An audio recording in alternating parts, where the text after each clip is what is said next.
Okay, so here's the video explanation of what's going on with me. So yeah, I'm Tim. I'm adventurous. I take risks, I guess. I guess I'm irresponsible and all that.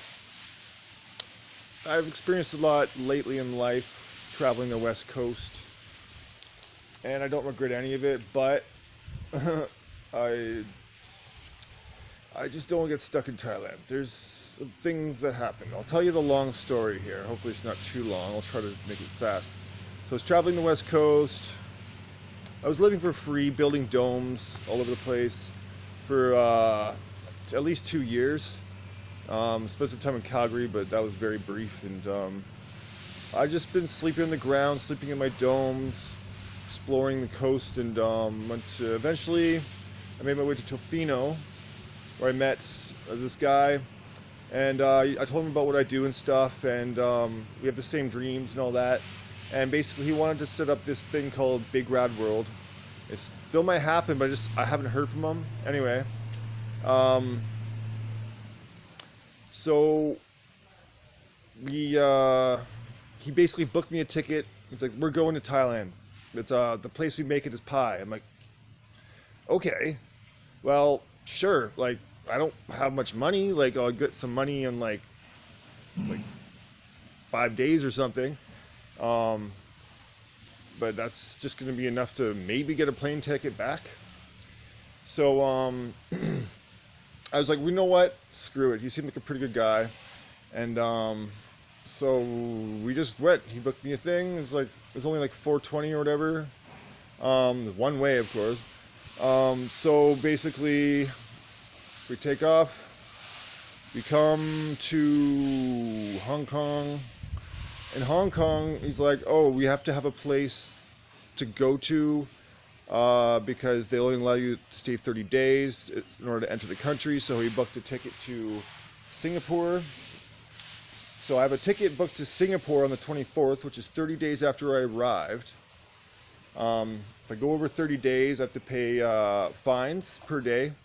And if I can't pay those fines, I go to jail. So,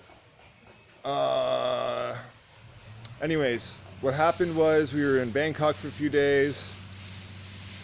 He was paying for everything. He gave me spending cash and everything. It was great. He's a great guy, actually. It's just I don't know where he went, but so then we ended up going to Chiang Mai because Bangkok was too crazy and loud and all that.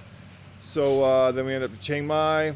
He decided he wanted to do Muay Thai boxing and get some mad tattoos done. So he booked this crazy $1,500 tattoo on his back, and then he had this arrangement to do Muay Thai with this private teacher, right? So I was kind of getting sick of the big city again because I'm like a farm boy. Growing up as a farm boy, and I wanted to experience something more cows, village, rivers, pretty greatness. This is the hostel I'm at. They're pretty cool here. It's called Sunny Hostel. Anyway, so basically, it's like, "Yeah, man, you should. Like I've been telling you, that's the place. That's where it happens. You got to find a place to set up this holistic healing center. It's kind of a untraditional way to have people come together and heal themselves and all that. Because he had these visions. He had a Kundalini awakening, he says, and he gets these downloads and stuff. But so when I went to Pi, he communicated with me right away. It was like a couple days after I left. She's like, "Hey, what's up?" I'm like, "Hey, man, I'm having a good time." I was partying pretty hard at first.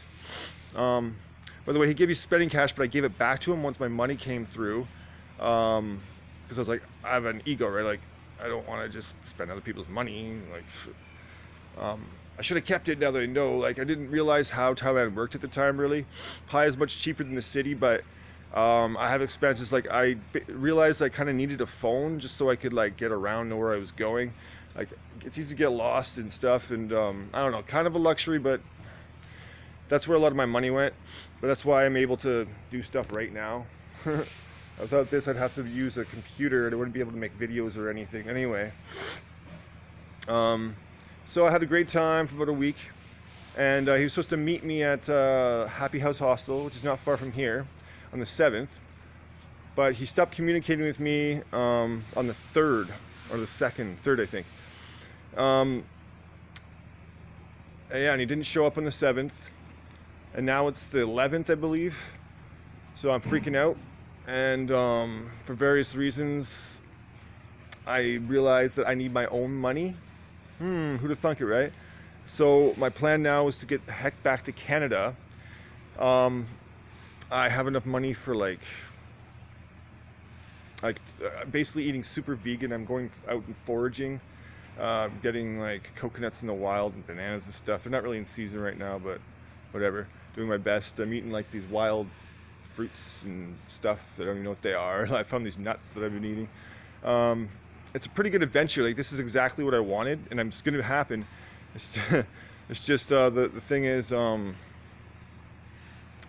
have to go back to Chiang Mai, which is pretty far. Then I have to get a 7-day extension because I entered here without a visa, and is only allowed to stay 30 days as a tourist. So I have to go and extend that, which is like 2,000 baht, which is like $100 Canadian. And then I have to get there, which is like, I'm not sure how much yet, but also like I need money for food and everything. That's why I'm only asking for $200, because honestly I don't want a lot of money and I just want to get by. I want to get back to Canada where I can actually make some good money, because $1 is 22 baht here, and for like a good bowl of soup it's like 30 baht. So like it's really good here, and I'll get a travel visa next time I come so I can stay longer. Actually, I want to teach the English language here, and I want to set myself up because I got a lesser life from this opportunity. I really thank this guy for giving this opportunity, but I really am getting scared, because you don't just communicate with someone for over a week when you're overseas, and like you're supposed to meet up, right? You get it? So he just broke the contract, like whatever agreement we had. It's not okay. My passport was already waterlogged before I came here, and I don't want to mess around with that. I need that taken care of too. I have to go back to Canada to take care of that. I'm gonna get a carpentry job because I haven't done carpentry in my life, and that's another thing I got to do, because I love wood. And I can get extra material to make domes, and I'll have the tools. I can build domes for people, but I can have a day job and put away some money. And I'll go back to the Sunshine Coast probably, where I can live for free, up in the dome I made, or I'll make a new one somewhere in a clear cut on the side of a mountain. And then there's a food bank and get free food until I'm on my feet. So I'm set once I get back to Canada. And don't think that I'm like just trying to get extra spending cash so I can party. This is not a joke. I need the money. I'm stressing out, and it's just I want to enjoy the last time I have here. I haven't been doing much lately because I've just been freaking out. You know, like what the heck's going on? Like I read up on it and it's a bit scary. So I'm not gonna let this be too long because it's hard to upload videos here at 38 minutes. So any money like helps, just like truthtorch88@gmail.com is my email address. My sister already sent me $100, but I took it out wrong.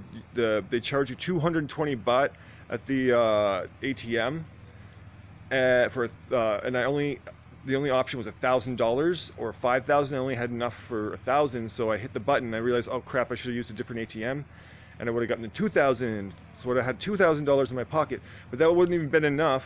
I need 2,000 baht. I mean, it's only like $100. So now I realize I have to extend my stay, which is $100 plus. Plus I need to get to the city. Plus I need to like stay somewhere and eat. So it's a pretty serious situation, and honestly, I can pay you back.